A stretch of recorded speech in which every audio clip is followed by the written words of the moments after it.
Bonjour, je m'appelle Patrick Gonzalez, je suis repreneur de l'entreprise de mes parents. Je suis plâtrier plaquiste.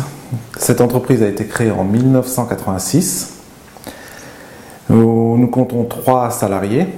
La maison, nous l'avons réalisée il y a plus de 20 ans. Et la particularité, c'est qu'elle a 14 tonnes de plâtre.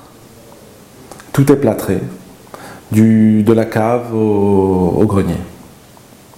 À peu près 700 à 800 mètres carrés de plâtre. Les clients m'ont appelé, m'ont contacté pour... ils avaient un projet de changer leur cuisine.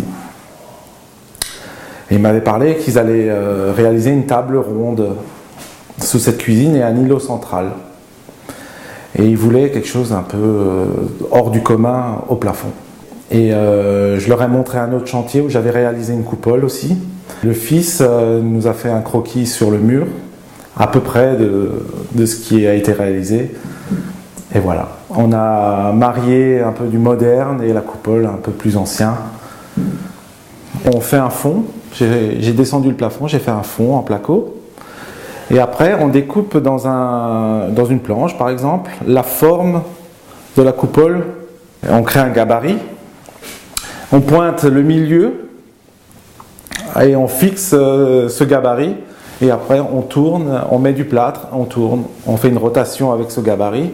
Et plus le plâtre durcit, plus il prend forme. Et après, c'est beaucoup de ponçage, lissage, et on arrive à un résultat excellent. Il faut une bonne journée pour réaliser une coupole.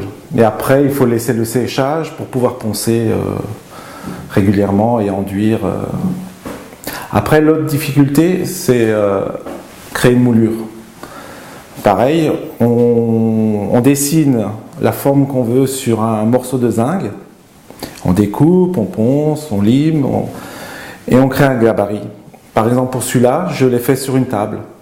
J'ai fait mon gabarit, j'ai fait pivoter, je mets du plâtre à mouler, et je passe mon gabarit jusqu'à ce que le plâtre durcisse, et il se lisse en même temps. Vu que le zinc est bien poncé et tout, et on fait un bon lissage et après je les ai collés sur place.